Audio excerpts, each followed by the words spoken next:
ಮಾರಣಕಟ್ಟೆ ಬ್ರಹ್ಮಲಿಂಗೇಶ್ವರ ದೇವಸ್ಥಾನದಲ್ಲಿ ಜನವರಿ ಮಾಸದ ಕಡು ಥಂಡಿ ಹವೆಯೊಂದಿಗೆ ಮೈ ಕೈಯೆಲ್ಲ ಗಡಗಡನೆ ನಡುಗುವ ಥಂಡಿ ಹವೆಗೆ ಜಾತ್ರೆ ಮತ್ತು ಕೆಂಡ ಸೇವೆ ನಡೆಯುತ್ತದೆ. ಈ ನಡುವೆ ಈ ಮೊದಲು ಒಂದು ಸತ್ಯಕತೆ ಬ್ರಹ್ಮಲಿಂಗೇಶ್ವರನ ಸನ್ನಿಧಾನದಲ್ಲಿ ನಡೆದಿತ್ತು. ಹೆಂಡತಿಯನ್ನು ತೊರೆದ ಗಂಡನೊಬ್ಬ ಮಾರಣಕಟ್ಟೆ ಜಾತ್ರೆ ಹಾಗೂ ಕೆಂಡಕ್ಕೆ ಬಂದಿದ್ದ.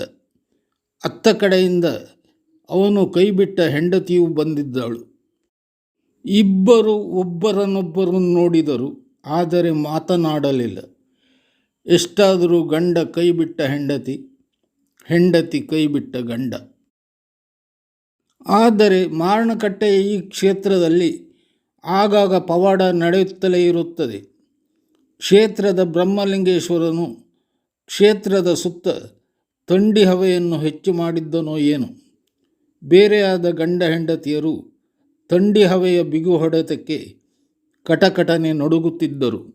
ಗಂಡ ಹೆಂಡತಿಬ್ಬರು ಹತ್ತಿರವಾದರು, ನಕ್ಕರು, ಪಿಸುಗುಟ್ಟಿದರು, ನಕ್ಕರು, ಮತ್ತೆ ಮಾತನಾಡಿದರು. ಹಿಂದಿನದೆಲ್ಲ ಮರೆತು ಮತ್ತೆ ಸತಿಪತಿಯಾಗಿ ಮನೆಗೆ ಹೋಗಿ ಸುಖವಾಗಿ ಜೀವನ ಸಾಗಿಸಿದರು. ಮಾರಣಕಟ್ಟೆಯ ಸನ್ನಿಧಿಯಲ್ಲಿ ಬ್ರಹ್ಮಲಿಂಗೇಶ್ವರನ ಎದುರಿನಲ್ಲಿ ಹೀಗೆ ಅನೇಕ ಪವಾಡ ನಡೆಯುತ್ತಲೇ ಇರುತ್ತದೆ. ಕುಂದಾಪುರಕ್ಕೆ ಬಂದು ಬಸ್ಸಿನಲ್ಲಿ ಕೊಲ್ಲೂರಿಗೆ ಹೋಗುವ ಮಾರ್ಗದಲ್ಲಿ ಹೋದರೆ ನಿಮಗೆ ಚಿತ್ತೂರು ಸಿಗುತ್ತದೆ. ಚಿತ್ತೂರಿನಲ್ಲಿ ಇಳಿದು ಸುಮಾರು 2 ಕಿಮಿ ಬಲಕ್ಕೆ ಹೋದರೆ ಮಾರಣಕಟ್ಟೆ ಎಂಬ ಪುಣ್ಯಕ್ಷೇತ್ರ ಎದುರಾಗುತ್ತದೆ. ಚಿತ್ತೂರಿನಿಂದ ಮಾರಣಕಟ್ಟೆಗೆ ಬಸ್ಸು, ರಿಕ್ಷಾ ಸಿಗುತ್ತದೆ. ದಟ್ಟ ಅಡವಿಯ ಪುಟ್ಟ ಊರಾದ ಮಾರಣಕಟ್ಟೆ ಕೊಟಶಾದ್ರಿಯ ಬುಡದಲ್ಲಿದೆ. ಮೇಲೆ ನೋಡಿದರೆ ಕಿರೀಟದಂತೆ ಹಸಿರು ಹೊತ್ತು ಕಂಗೊಳಿಸುವ ಕೊಟಶಾದ್ರಿ ಬೆಟ್ಟ ನೋಡಬಹುದು. ಒಂದು ಸಮಯದಲ್ಲಿ ಲಂಕೆ ಲೋಕನಾಡು ಎಂದು ಕರೆಯಲ್ಪಟ್ಟ ಈ ಮಾರಣಕಟ್ಟೆಗೆ ತೆಂಕಿನ ಕಡೆಯವರು ಹೆಚ್ಚು ಹೆಚ್ಚಾಗಿ ಆಗಮಿಸುತ್ತಾರೆ, ಇಲ್ಲಿ ಪೂಜೆ ಸಲ್ಲಿಸುತ್ತಾರೆ.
ಪಾಡ್ದನದಲ್ಲಿ ಬರುವ ಒಂದು ಕಥೆಯ ಪ್ರಕಾರ ಸತ್ಯನಾಪುರದ ಬರ್ಮ ಆಳ್ವರು ದೇವರ ಆಶಯದಂತೆ ಲಂಕೆ ಲೋಕನಾಡಿಗೆ ಬಂದು ತಮ್ಮ ಮನೆದೇವರನ್ನು ಹುಡುಕುತ್ತಾರೆ.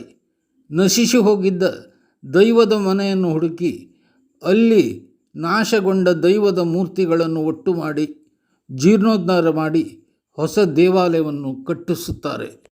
ಬ್ರಹ್ಮಲಿಂಗೇಶ್ವರನಿಗೆ ಪೂಜೆ ಸಲ್ಲಿಸಿ ಪ್ರಸಾದ ರೂಪವಾಗಿ ದೇವರು ನೀಡಿದ ಸಿಂಗಾರದ ಕೊನೆ ಮತ್ತು ಗಂಧ ಪ್ರಸಾದದೊಂದಿಗೆ ದೇವಾಲಯಕ್ಕೆ ಸುತ್ತು ಹಾಕುವಾಗ ಸಿಂಗಾರದ ಕೊನೆಯಲ್ಲಿ ಸುಂದರ ಹೆಣ್ಣು ಮಗುವೊಂದು ಪ್ರತ್ಯಕ್ಷವಾಗಿತ್ತು. ಆ ಮಗುವೇ ತುಳುನಾಡಿನ ಸಿರಿ, ಸತ್ಯವತಿ ಸಿರಿ, ಮಾಯಕದ ಸಿರಿಯಾಗಿ ಪ್ರಖ್ಯಾತಿ ಪಡೆದಿದ್ದಳು. ಹೀಗಾಗಿಯೇ ತೆಂಕಿನವರು ಬ್ರಹ್ಮಲಿಂಗೇಶ್ವರನನ್ನು ಹೆಚ್ಚು ಹೆಚ್ಚಾಗಿ ನಂಬುತ್ತಾರೆ. ವರ್ಷದಲ್ಲಿ 2-3 ಬಾರಿ ಬ್ರಹ್ಮಲಿಂಗೇಶ್ವರನಿಗೆ ಪೂಜೆ ಸಲ್ಲಿಸುತ್ತಾರೆ. ಜಾತ್ರೆ ಮತ್ತು ಗೆಂಡ ಸೇವೆಗೂ ಆಗಮಿಸುತ್ತಾರೆ.